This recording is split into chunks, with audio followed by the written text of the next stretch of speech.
Gua cut loss di gudang garam. Waktu itu bobot portofolio 70% di gudang garam.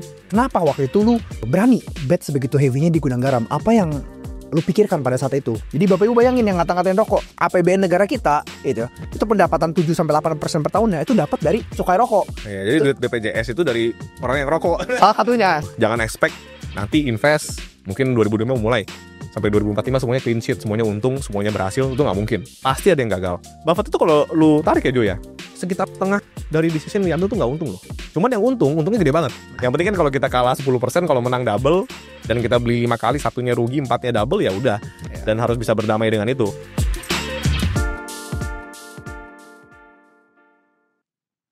Untuk pertama kalinya, Think akan open house dan adain 30 days investment program with Think. Apa aja sih yang kalian bakal dapetin di program ini? Yang pertama ada kurikulum, yaitu modul pembelajaran investasi dari A sampai Z sesuai dengan framework Think. Berikutnya ada investment research, ya, studi kasus kita, monthly investment ideas di bulan Mei, ya, top ide saham yang bagi kita cukup menarik untuk dianalisa lebih lanjut, dan juga ada investment workshop. Workshop ini merupakan eksklusif private workshop ya, dimana mungkin kalau kalian spend 2-3 juta untuk ikut workshop-workshop di luar sana belum tentu cocok. Tapi di workshop ini kita nggak cuma lecture, bakal praktek langsung bersama dengan beberapa senior analis dari Think. Gak cuma itu, kalian bakal dapetin akses untuk join ke forum diskusi private kita, di mana di grup tersebut tentunya kita akan berdiskusi lebih lanjut mengenai investasi saham, ide-ide yang menarik, ataupun analisa-analisa studi kasus lainnya. So pastiin, join sekarang. So I'll see you in 30 days investment program. Halo teman-teman, welcome to Chatting. Nah, kalau di video biasanya kita udah sering ngomong kita untung di saham apa aja nih Bill. Yeah. Nah, di video kali ini kita pengen sharing kesalahan terbesar lu dan gue juga sih sebenarnya sih. Kesalahan terbesar kita, pernah gak sih kita make mistake, dan kita pengen supaya Bapak Ibu, teman-teman yang nonton juga bisa belajar dari kesalahan ini supaya nggak terulangi ke depannya. Ya, kayak nggak afdol ya kalau kita cuma cerita untungnya. Ya. Kita hari ini mau cerita pengalaman cut loss yang terbesar. Ya, yang saya pribadi pernah alamin. Sama sih. Cuma beda timing kan, Yeah. ya kan. Dan harapannya teman-teman bisa belajar dari kesalahan ini dan kedepannya nggak ngelakuin kesalahan yang sama. Kalau member sih udah pada tahu ya Jo ya. Ini kan cerita lama ya, cerita 2021-2022, yaitu gue cut loss di gudang garam. Waktu itu bobot portofolio 70% di gudang garam. Heavy itu langsung. Heavy, dengan average sekitar 39. Harga 39.000 tuh harga beli. Bobot 70% portofolio. Sekitar setahun kemudian jual di harga 31.000. Okay. Tapi udah dapat dividen sekali 2.600 atau 2.200, saya lupa lah. Intinya secara overall berarti harta saya tuh berkurang 10%.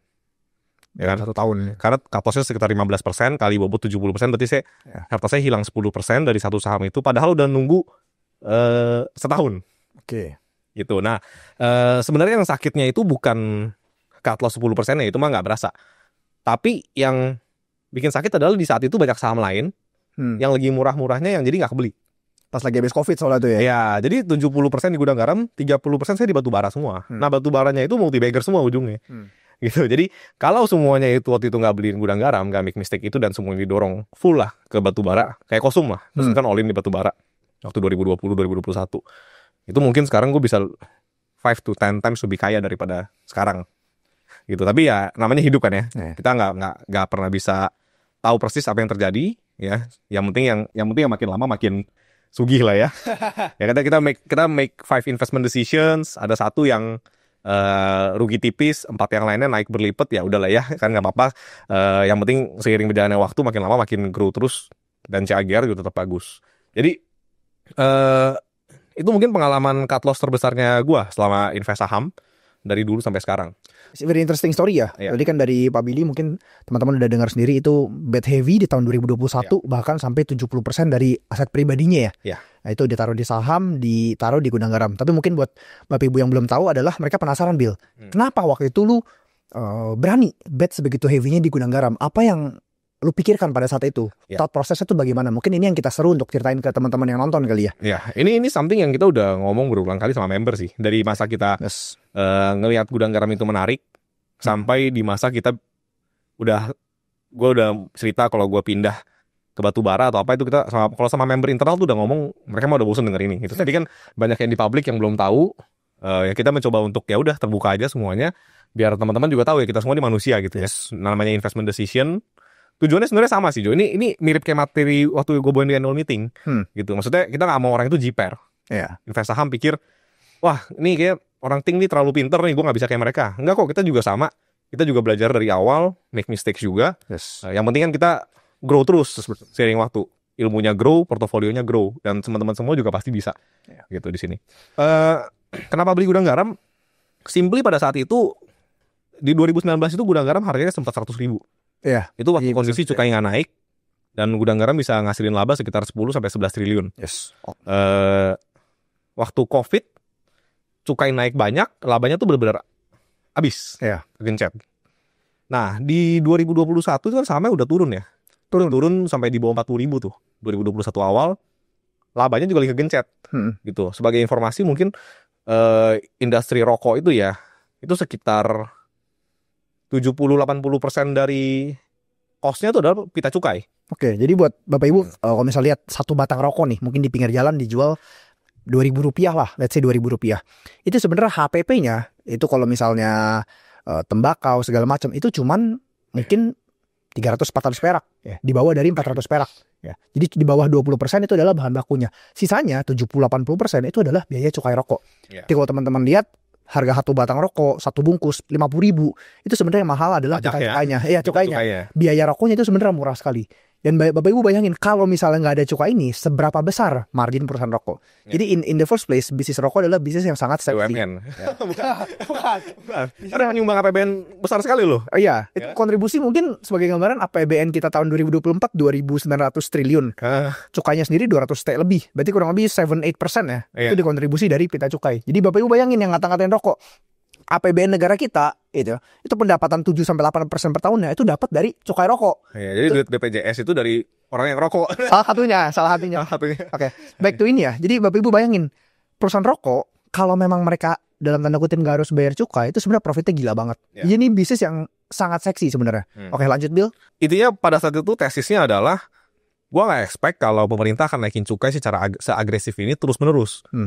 Jadi pikirnya akan ada masa waktunya cukai nggak naik dan gudang garam bisa recover labanya nggak sampai 2019 lah, tapi kalau bisa ngasilin 7-8T kan lumayan. Gitu, PE-nya jadi rendah gitu kan. Tapi dari awal beli itu emang gue tahu apa yang harus di follow.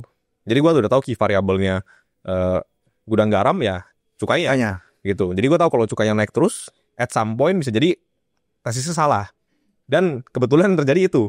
Gitu, makanya akhirnya di 2022 setelah rilis laporan keuangan Q1. Gitu. Jadi kan 20 cukai naik. 21 cukai naik. Atau 22 cukai naik lagi nih. Nah, berarti kan di 2022 ini udah expect marginnya akan makin kecil nih. Kalau gudang garam gak naikin harga rokok. Nah, waktu di kuartal 1 2022 rilis itu omsetnya turun. Omsetnya turun padahal gudang garam belum naikin harga rokok. Artinya kan volume penjualannya kena. Ya kan? Berarti gue waktu itu udah mikir 2022 cukai naik lagi nih, kosnya naik. Harga rokok belum dinaikin aja, volumenya udah kena. Apalagi kalau dia naikin harga rokoknya lagi untuk pass on kenaikan cukai untuk jaga marginnya. Wah, ini gue pikir ini berat banget nih. Gue nggak tahu akan jadi seburuk apa. Dan saat itu kondisi harga sahamnya udah turun ke 31.000.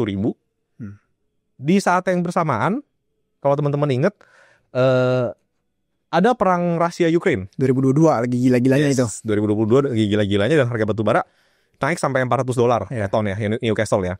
Kita ngomong Newcastle aja lah biar gampang. Nggak usah pakai ici-ician nanti kebanyakan. Dan harga sahamnya itu belum naik. Banyak harga saham batu bara masih belum terlalu naik. Betul, banyak harga saham batu bara belum terlalu naik. Di portofolio saya saat itu ada PTBA dan ITMG yang kalau nggak salah ingat sih udah beggar. ITMG-nya udah beggar, PTBA-nya belum. Gitu. Udah, jadi waktu itu saya pikir wah ini kita kan bisa hitung ya Jo ya. Kita kan ngerti bisnis batu bara, kita udah belajar, Think-Case pun ada, teman-teman bisa pelajarin semua cara ngitungnya, Think-Class juga ada lengkap. Kita udah bisa hitung nih kalau harga batu bara Newcastle 400. Ini laba per kuartalnya akan jadi berapa? Wah, ini PI 1, PI 2. Sedangkan ada batu bara, ada gudang garam di portofolio gue yang uncertainty besar. Gitu. Akhirnya setelah mikir panjang ya, bersemedi dulu bentar kan. Wah, ini kayaknya lebih bijak kalau gue cut loss gudang garamnya dan gue full power ke coal. Gitu. Jadi waktu itu ada decision untuk 70% gudang garam itu di cut loss aja, realize loss-nya dan di switching masuk ke tambah bobot di Batu bara. PTBA, ITMG, ada waktu itu ada BSSR juga ketemu. Ada Medco juga. Medco yang masih 500-an, yang baru akuisisi Konoko. Kan di laba Q1 kelihatan tuh kan. Iya, Udah mulai konsol, 1 bulan pertamanya udah konsol. Iya. Dan perang juga harga oil naik. Ya kan? Dan di saat yang bersamaan waktu itu juga masuk di Pani berarti Medco masuk di sekitar 500-an. Pani itu belum red issue masih. belum red issue, tapi belum red issue pertama. Ya. Tapi setelah red issue itu kalau di average-nya 600. Jadi gue masuk di Pani 600, Medco 500-an, tambah Coal agak lupa harganya berapa, tapi kurang lebih udah naik 1 kali lipat kurang lebih ITMG dari harga awalnya 20.000 kecil deh, atau mendekati 25 sekitar itulah. Tapi itu dengan catatan harga Coal-nya lagi tinggi-tingginya. Gitu. Kalau harga Coal kayak sekarang ya harga ITMG gitu udah nggak menarik. Labanya juga beda. Labanya juga udah beda.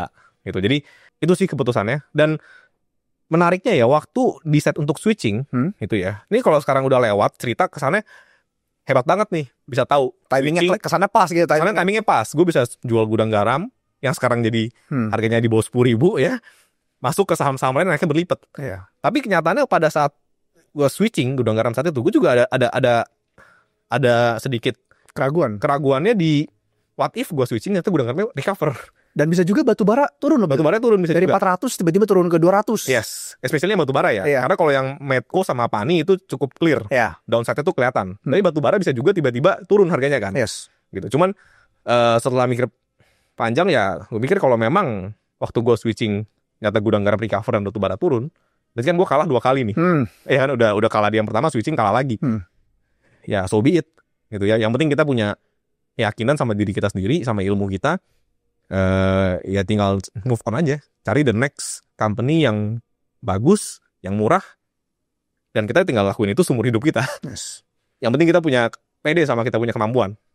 Oke, very interesting ya. Jadi mungkin buat teman-teman dapat gambaran kenapa Pak Billy tertarik di gudang garam pada tahun 2021, 2022.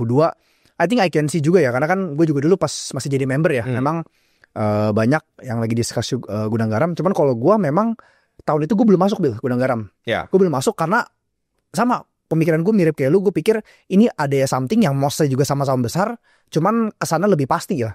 Ya. Kesana lebih pasti which is ya batu bara juga. Jadi banyak masuk di batu bara tahun 2021, 2022. Nah kalau gue malah banyak masuk itu sebenarnya gudang garam di tahun 2023.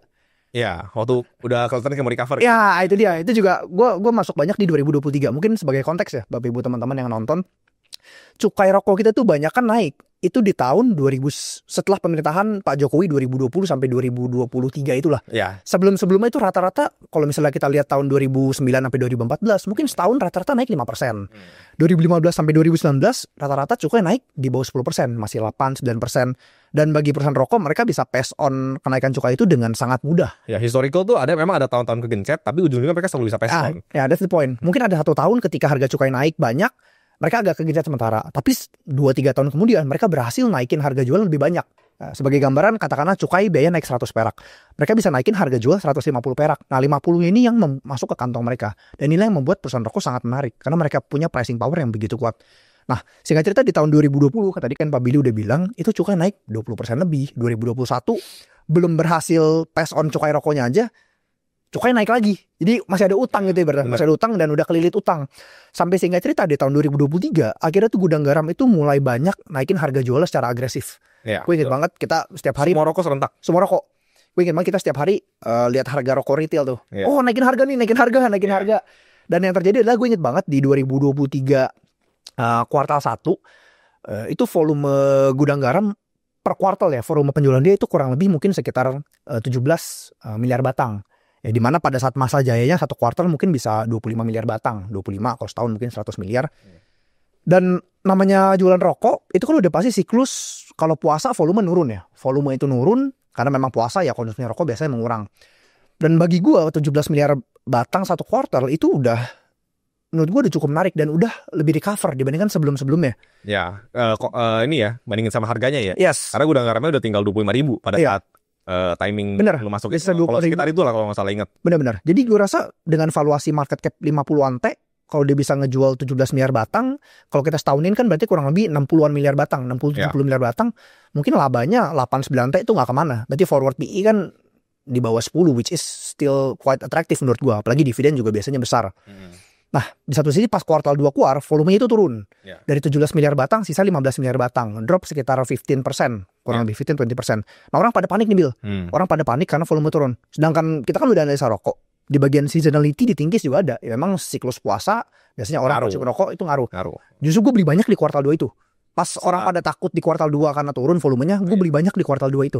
Gue lupa berapa persen portfolio, tapi heavy juga deh. Heavy juga, mungkin rata-rata average gue sekitar 27 ribu kalau nggak salah ya. 27-28 ribu average gudang garam. Itu gue beli banyak di kuartal 2. Tesis gue simple, gue nggak menebak kapan dia naik, kapan volume recover. Yang gue cuma mau tahu adalah the worst time itu udah lewat. Kondisi terburuk itu udah lewat. Bagi pikirannya, bagi gue 15 miliar batang per tahun, I can take that. For me it's good enough. Dividennya udah, bagi gue udah cukup untuk menutupi downside-nya. Amit-amit kuartal 3 volume belum naik, I can wait. I have plenty of time gitu kan. Rupanya singkat cerita pas kuartal 3 keluar, gue lihat volumenya drop lagi. Ya, sedangkan kuartal 2 itu kan puasa. Kalau teman-teman lihat, biasa pas puasa itu udah pasti 99% udah bisa bilang lowest lah. Udah pasti lowestnya di tahun tersebut.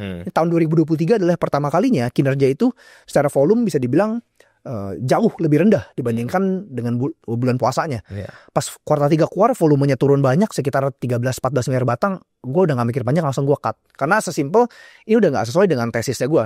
Dimana yang gue pikir the worst time udah lewat, rupanya belum. Dimana di saat itu juga rokok ilegal udah makin gila. Ya betul. Rokok ilegal makin banyak, mereka gak bayar cukai. Ya makanya competition itu kan udah gak fair. Dan makanya, sekarang makin parah lagi. Sekarang udah makin parah. Rokok ilegal kan 10.000 di sebelah kantor polisi itu ada loh. Gimana? Bahkan kalau misalnya Bapak Ibu lihat, nanti kita tampilin data di sini. Sampurna aja di public expose sampai state bill, kurang lebih rokok ilegal itu 7% dari rokok yang beredar. Maksudnya sampai perusahaan Sampurna aja sampai nge-state gitu di public expose mereka. Mungkin realnya lebih loh menurut gua. I think so. Ya ini yang mereka state aja seperti itu. Dan mereka juga ya tertekan juga sama dengan gudang garam. Cuman yang poin yang gue mau sampaikan adalah menarik ya Bill. Kalau gue look back, gue tarik balik waktu ke tahun 2023, apakah gue akan tetap invest di gudang garam? Gue akan tetap invest di gudang garam, Bill. Karena menurut gue pribadi ya, kalau gue tarik balik waktu, ibarat kalau kita main kartu gini, kartunya tuh menurut gue udah favornya gue, dan menarik untuk di bet. Tapi singkat cerita, ketika laporan keuangan keluar, satu kartu kebuka, makin nggak bagus ya. Ketika makin nggak bagus ya, I have to realize my loss, nggak bisa denial juga gitu loh. Ya. Jadi kita tuh harus ngerti di bisnis itu anything can happen. Yes. Gitu. Makanya ketika kita beli saham, kita kan sering bilang ya, kita beli saham, kita beli bisnis itu kita nggak bisa tinggalin begitu aja. Kita harus follow terus. Key variabelnya itu apa aja. Biasanya setiap bisnis tuh ada 4, 5, 6 variabel kunci yang sangat berpengaruh terhadap kinerja bisnisnya. Nah itu yang harus di follow. Exactly. Gitu. Ya in case-nya rokok yang paling berpengaruh ya cukai. 2 mungkin rokok ilegal. Kalau in case gudang garam ya itu capital allocation juga tuh. Nah, itu juga baru-baru belakangan ini kan. Ya, karena kita tahu sebenarnya kenapa mereka bangun itu, kita tahu. Cuma kita nggak ngomong publicly aja. Tapi ternyata terakhir terbukti nggak bagi dividen. Tapi itu udah different story lah. Itu kan kita cuma jadi penonton ya. Karena kalau gue mungkin ya kalau gue dipaksa tarik balik ke 2021, apakah gue akan beli gudang garam lagi? Maybe yes, maybe no. Gue nggak bisa bilang pasti ya pasti enggak gitu. Soalnya di saat itu juga coal kita benar-benar nggak tahu loh berapa lama. Yes. Nggak ada yang tahu tiba-tiba coal udah naik harganya. Bener. Gitu. Tapi mungkin kalau gue kembali ke 2021 dengan ilmu gue yang sekarang, gue kayaknya bakal lebih all in di batu bara sih. Gitu. Mungkin gue gak masuk di gudang garam lagi. Gitu. Karena waktu itu uncertainty itu gak boleh di underestimate. Gitu. Makanya gue sekarang kalau lihat gue sekarang invest, gue sangat sedikit portfolio di something yang uncertainty besar. Itu mungkin karena pengalaman gudang garam itu. Jadi gue cari yang pasti-pasti aja lah. Atau yang pasti-pasti juga kasih untung setahun 50% ya syukurilah. Setahun 50% itu gede banget loh. Ya kan? Nanti teman-teman di YouTube nih pikirnya kita kurang pintar, Jo. Dengan beli saham terus cut loss. Padahal ya memang kenyataannya sepinter apapun kita, ya, even Warren Buffett aja make mistake waktu COVID loh, beli airlines. Dan banyak Charlie Munger juga beli Alibaba, maksudnya. Yes. Harus siap gitu loh. Teman-teman kalau mau belajar saham, mau sepinter apapun, mau analisa sebanyak apapun, pasti akan make mistakes. Yang penting ketika kita make mistake itu kita harus akuin dan make mistake jangan gede-gede. Jangan gede-gede dan harus lebih banyak menangnya. Yang penting kan kalau kita kalah 10%, kalau menang double dan kita beli 5 kali, satunya rugi, 4-nya double ya udah. Dan harus bisa berdamai dengan itu. Kita nggak bisa kurang bersyukur dengan bilang tahu gitu dulu gue all in semuanya di WIM waktu 100. Gitu karena gue sempat lihat WIM waktu harga 100. Tapi ujungnya kan beli waktu 500. Gitu ya, waktu 500 mungkin selang 3-4 bulan setelah jual gudang garam tuh. Nah ini juga Jadi, pentingnya buat teman-teman kali boleh ceritain out of context sedikit ya. Kenapa lu akhirnya bisa ketemuin salah satu faktornya kan karena lu udah analisa gudang garam. Karena udah ngerasain gudang garam. Jadi udah ngerasain nih betapa gedenya nih efek cukai. Yes. Dan waktu itu kan sadar Wismilak, cukai golongan 2, harga cukainya itu setengahnya doang. Beda jauh banget. Jadi kita tahu ini harga rokoknya pasti modalnya jauh lebih murah, pasti harga jual bisa jauh lebih murah. Ya. Dan rasanya juga setelah disurvei mirip sama Sampurna Mil. Ya. Gitu, at that time cukup beruntung ya, Medco-nya udah naik dari 500, gue jual di sekitar 900, itu cepet banget tuh. Kayak satu quarter dong nunggunya. Kebetulan ketemu Wismilak masih 500. 500 itu yang kita lihat kalau dia bisa volumenya bisa bertumbuh Dari 2 miliar dari 2 miliar ke 3 miliar. Jadi kan batas maksimum untuk rokok golongan 2 kan 3 miliar. Ya. Waktu itu Wismilak masih 2 miliar. Dan produk utamanya dia kan Wismilak Evo masih sekitar 17.000. Saingan yang rasanya mirip Sampurna Mil tuh 27.000, 29. Kalau nggak salah ingat udah agak lupa. Kalau dia bisa naikin ke 21.000 aja harganya, 21, 22, itu kan margin tambahan 4.000 per kotak. Oh ya itu banyak banget. Ya dikali volume kali, wah ini mah Pi1, Pi2 nih Wismilak. Gitu akhirnya ya Medco-nya tukar ke Wismilak. Pani juga tukar sebagian ke Wismilak. Ya waktu itu juga Pani kita kan masih 2.000-an. Gitu, nggak ada yang tahu Pani bakal 20.000. Ya kan? Iya. Emang nggak kesampean sih 20.000. 19 kemarin ya. Ya whatever. Cuman bisa sadar Wismilak ya karena udah analisa gudang garam. Iya. Jadi analisa itu kita journey investment ya. Ini kalau kita tarik balik ya, mungkin 3-6 bulan pertama kita belajar investment itu mungkin benar-benar filosofinya, prinsipnya, frameworknya. Nah, di tahun 1 tahun kedua setelah lewat 2 tahun itu sebenarnya kita udah secara level kepintaran itu biasanya udah mirip sama yang senior. Cuma bedanya pengalaman 1 dan yang kedua arsip. Arsip kita tahu berapa banyak perusahaan. Tentu kalau hari ini kita tarik 2025 ya kita udah ada KBSI, dia ada 500 saham di sini. 500 saham di KBSI. Tentu ya pasti udah jauh lebih beda. Kita sekarang ngomong sama apapun kita udah ngerti. Waktu itu gue masih 2021, 2022 banyak. Belum ada KBSI. Ya tahu sih cukup banyak. Cuman gak sebanyak sekarang. Kalau sekarang ini mau cari ide apapun ada aja. Gitu loh. Ada aja sama yang menarik yang kita nggak pernah dengar. Tiba-tiba oh ini menarik nih. Yang kita bahas, kita masukin Thinkdex kalau ada. Kita bahas sama member. Kita bahas di TIC ya, Think Investment Club. Intinya yang penting ini adalah lifelong journey ya. Kita harus siap untuk belajar terus, improve terus, perluas arsip terus. Nanti investment ya along the way pasti akan makin lama makin bagus. Capitalnya juga makin lama makin besar, gulungannya makin kerasa. Gitu. It's a lifetime journey ya. It's a lifetime journey. Iya. Nikmatin aja. Ya kita ngomong ini maksudnya bukan buat takut-takutin teman-teman juga yang mau belajar invest. Tapi harus siap gitu loh. Jangan expect nanti invest mungkin 2025 mulai sampai 2045 semuanya clean sheet, semuanya untung, semuanya berhasil, itu nggak mungkin. Pasti ada yang gagal. Mulai mau Buffett itu kalau lu tarik ya Jo ya, sekitar setengah dari decision yang diambil tuh nggak untung loh. Cuman yang untungnya gede banget. Dia bet heavy pas untung gitu.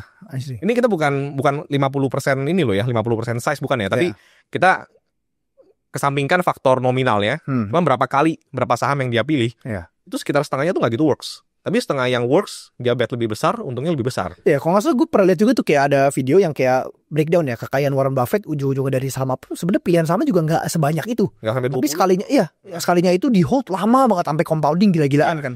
Gitu. Cuman sekitar 10 sampai 12 lah decision-nya Warren Buffett yang benar-benar brilliant, move the needles gitu loh, yang benar-benar bikin Berkshire dari kecil sampai besar. Gitu. Jadi makanya Buffett sering bilang 20 punch card, ya kan. Lu cuma butuh 20 lah investment decision seumur hidup, dan lu harus make sure jangan lebih dari 20 supaya lu lebih hati-hati setiap kali ambil keputusan. Lu benar-benar mikir. Gitu. Kita lihat tetangga kita nih nggak ngerti saham, ketikutan lihat di sosmed, untung nih multi baggers, ya kita nggak akan beli. Kalau kita udah patok cuma boleh 20 seumur hidup, itu akan maksa kita untuk mikir hati-hati, untuk make sure setiap pembelian yang kita lakukan itu adalah fat pitch. Something yang benar-benar ada di dalam circle of kompetensi kita benar-benar ngerti, kita benar-benar yakin ini murah, simpelnya no brainer lah. Gitu. Kayak kita kemarin masuk Mandiri di 42, 43 itu udah no brainer. Very Mandiri. Gitu. Tapi kalau di 5.000 nggak no brainer. Gitu. Makanya investment tuh harus sabar, dan banyak syukur. Sabar itu kita harus sabar tunggu sahamnya naik, tapi kita juga harus sabar pegang cash. Kalau lagi nggak ketemu peluang, ya lihat Buffett bisa ada loh 5 tahun nggak beli saham apa-apa, sampai kinerjanya tuh kalah sama S&P. Ya kan, zaman-zaman tech boom 2001 itu tech boom, saham naik semua, dia nggak beli apa-apa, kesannya dia kalah gitu loh. Tapi ketika marketnya crash, Jadi baru saham-saham menang. semuanya hancur, nah dia masuk dan dia menangnya gitu long term. Itu tuh sabar, terus yang harus make syukur gitu. Kita nggak mungkin bisa beli saham di paling bawah, jual di paling atas, switching saham lain beli di bawah, jual di atas, terus itu nggak mungkin. Sesekali hoki bisa, gitu. Kecuali memang kayak size kita besar ya, pucuknya kita yang bikin tuh bisa, gitu di beberapa saham. Tapi in most cases kita nggak boleh punya ekspektasi seperti itu, gitu. Kalau kita udah dapat untung ya harus syukuri lah, gitu loh. Kayak back to the story tadi gue, misalnya kalau gue mikir, coba dulu nggak beli gudang garam, coba all in di coal. Ya. Terus waktu 2022 coba all in di WIM, coba all in di PANI semuanya. Wah itu mah bisa gila sendiri lama-lama invest saham. Nah kita harus banyak sabar, banyak syukur, ya dan enjoy the game. Ya, lupain kata-kata kalau ini, kalau itu, forget it lah. Iya, lah gimana? Kita punya saham 500 nih, kita tahu. Mungkin yang kita lihat ada 30 mungkin di watchlist. Iya. Yang kita beli 3. Lebih mungkin mana saham yang kita pegang? Kita kalau mau serahkan nih, kita expect-nya 3 ini yang kita pegang naik. 27% turun semua. Ya mana mungkin? Pasti ada hari-hari yang 3-nya turun, 27 naik. Atau 3-nya naik, ada 1 yang naiknya lebih banyak. Iya. Atau 3-nya turun, ya intinya the probabilities. Nggak mungkin lu bisa happy terus kalau lu nggak bersyukur. Gue jadi keinget quotes dari Charlie Munger ya. The secret to happiness adalah ya you have to lower your expectation. Betul. Ya, karena memang kenyataan di investasi ini perjalanan jangka panjang, dan juga untuk Bapak Ibu yang mau mulai investasi, ingat ya, sometimes kita tertarik, oh ini bisa untung 50%, 60%, tapi di satu sisi kita jangan lupa coba lihat resikonya juga. Ya. Ya mungkin Gue selalu bilang ke member kan, Ko John juga pernah ingetin kan, maksudnya invest di saham itu bumpy road. Ada tahun stagnan, ada tahun naik bisa berlipat-lipat, ada tahun turun. Ya. Gitu kan. Ketika kita bisa dapat berlipat-lipat untungnya di dalam 1 tahun, kita harus anggap itu sebagai reserve. ya. Reserve kinerja waktu lagi ada bad year, waktu saham lagi nggak gerak, seperti mungkin 2 tahun terakhir nggak gitu banyak gerak. Atau tahun ini mungkin ada yang kena turun sahamnya. Jadi jangan expect tiap tahun bisa multi baggers. Gitu, nanti bisa gila sendiri sama ekspektasi sendiri. Gitu ya, kalau lagi dapat untung setahun bisa 100-200% portofolio grow. Kayak member tuh banyak pada tahun-tahun WIM lah ya, yang tahun-tahun PANI tuh banyak gitu loh. Gitu. Dan tahun depannya misalnya saham gak naik segitu banyak, ya jangan sedih, jangan kecewa, ya karena that's the journey. Oke, mungkin sekilas kali ya video dari kita. Nggak sekilas sih, cukup banyak nih. Semoga cukup. Kalau mau part 2 boleh nanti ya. Oh ya boleh. Boleh juga ceritain, karena I think seru juga ya. Jadi dimana kita tadi ceritain kerangka berpikir kita, kenapa kita tertarik terhadap suatu saham. Nggak cuma ketika kita benar, tapi ketika kita ada cut loss-nya juga. Dan kalau misalnya Bapak Ibu tertarik, boleh coba komen di bawah. Mungkin ada pengalaman apa lagi yang kita harus bahas. Dan kalau misalnya Bapak Ibu tertarik untuk serius mau belajar saham lebih dalam, kita rasa 2025 adalah tahun yang terbaik sebenarnya. Semenjak COVID, ini tahun terbaik sih. Ini tahun terbaik karena banyak saham-saham yang turun banyak, big caps tadi Pak Bidi udah sebut, katakanlah bank-bank besar yang hari ini dividen baru cair ya, per video hari ini syuting. Ya, ini teman-teman yang nonton jangan lupa daftar loh, udah dapat dividen gratis. Oh iya, banyak yang udah nonton chatting gratis. Nah, itu boleh coba Bapak Ibu lihat link di bio kita ya. Itu kita ada 30 investment program di mana Bapak Ibu bisa join Ting ya, dapetin experiences sebagai club member, ada monthly investing ideas kita, ya, ada workshopnya, itu all in one package cuman 5 juta rupiah aja. This is the first time ya kita bikin program yang nggak perlu komit setahun. Yes. Gitu, karena ini kita udah ngomong di video sebelum ini market lagi crash ya, kita pengen sebanyak mungkin orang bisa memanfaatkan crash ini.